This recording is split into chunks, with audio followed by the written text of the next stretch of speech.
আসসালামু আলাইকুম বন্ধুরা, আজ আমি আপনাদের সাথে শেয়ার করব দারুণ একটি মালাই বুন্দিয়া রেসিপি। তো আসুন ভিডিওটা শুরু করা যাক।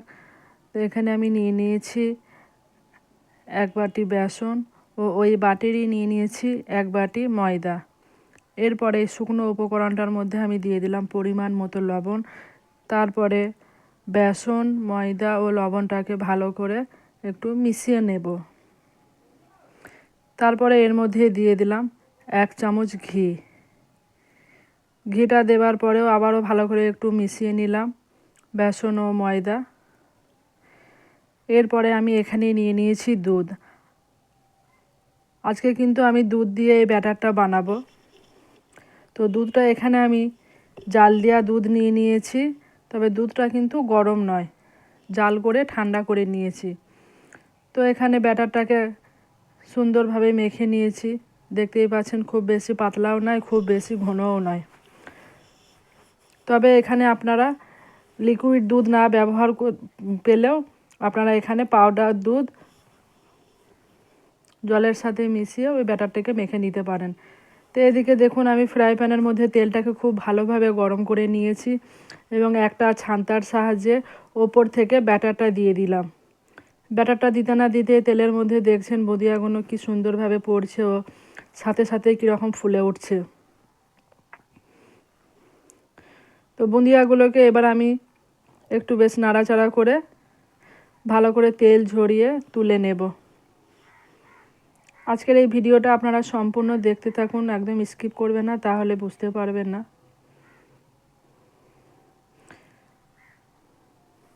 এখন কিন্তু গ্যাসের ফ্লেমটাকে আমি একদম লো থেকে মিডিয়ামে রেখেছি। এরকম অবস্থায় রেখেই বুঁদিয়াগুলোকে ভেজে নিতে হবে। খুব বেশি জাল দিয়ে নিলে কিন্তু বুঁদিয়াটা পুড়ে যেতে পারে। তো এখানে সুন্দরভাবে তেলটা ঝরিয়ে এগুলোকে তুলে নিব।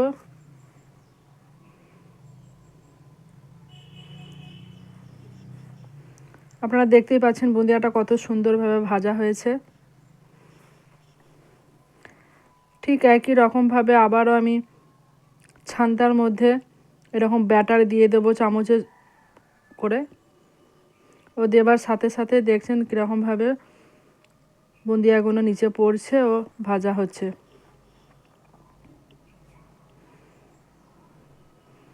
আমার এই ভিডিওটা দেখে আপনারা অবশ্যই একবার হলেও এই মালাই বুঁদিয়া রেসিপিটি অবশ্যই বাড়িতে ট্রাই করবেন। তবে এটাকে অনেকে মালাই বুঁদিয়া, অনেকে মালাই পায়েস ও অনেকে দুধ পিঠা বলেও বলে থাকে।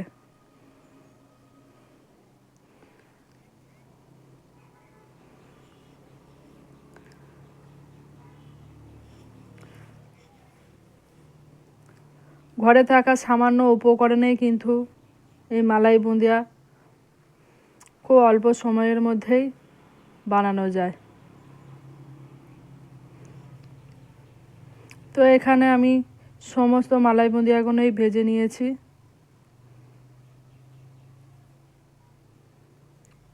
তো বুঁদিয়া এখানে ভাজা হয়ে গেছে।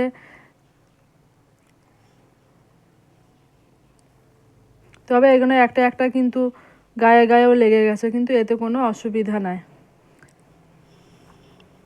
তো এই মালাই বুঁদিয়ার জন্য দেখেন আমি এখানে নিয়ে নিয়েছি দুধটাকে খুব ভালোভাবে একটু জাল দিয়ে নেব। দুধটা খুব ভালো মতো দেখুন গরম হয়ে গেছে। তবে এখানে আপনারা লিকুইডের পরিবর্তে গুঁড়ো দুধও ব্যবহার করতে পারেন।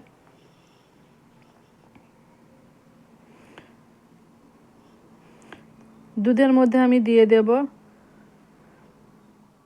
2টো ফেটানো এলাচ,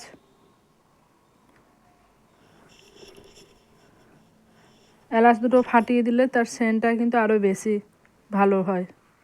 ও দিয়ে দিলাম 2টো তেজপাতা।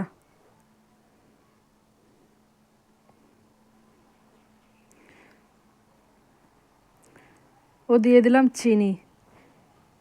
চিনিটা আপনারা আপনাদের ইচ্ছে মতো পরিমাণটা দিয়ে নেবেন কম বেশি করে। তারপরে চিনিটাকে একটু খুব ভালোভাবে গলিয়ে নেব চামচের সাহায্যে। তবে দুধটাকে কিন্তু এখানে খুব বেশি জাল দেব না, দুধটা জাস্ট ফুটে গেলেই হবে। খুব বেশি জাল দিলে কিন্তু এই মালাই বুঁদিয়াটা অনেকটাই গাঢ় হয়ে যাবে। তো দুধটা ফুটতে থাকুক, তারই মধ্যে আপনাদেরকে একটু বাইরের পরিবেশটা দেখিয়ে দিলাম।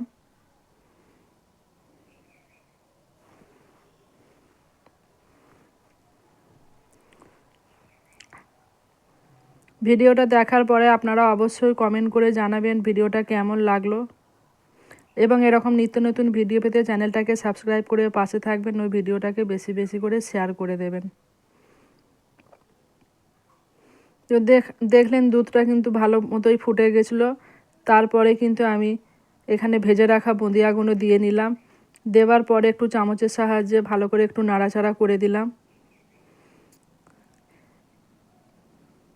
তো এখন যেমন যতটা আপনারা পাতলা দেখছেন, এটা কিন্তু কিছুক্ষণ রেস্টে রেখে দেওয়ার পরে অনেকটা গাঢ় থকথকে ভাব চলে আসে। তাই এখানে দুধটাকে আমি আর বেশি জাল দেব না, বন্ধ করে দিয়েছি গ্যাসের ওভেনটাকে, ও এটাকে কিছুক্ষণ রেস্টে রেখে দেব।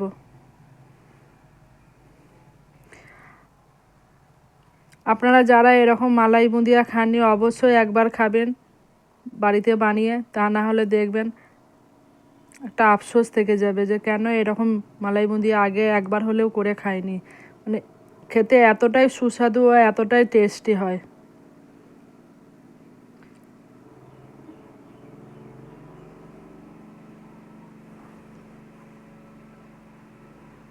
এই মালাই বুঁদিয়া বাচ্চা থেকে বড় সকলেই খুব পছন্দ করে।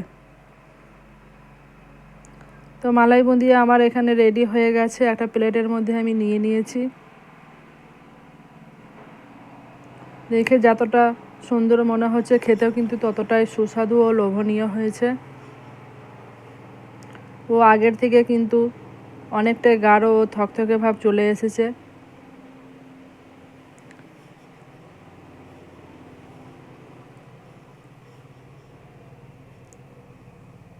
আপনাদের চামচের সাহায্যে দেখাই।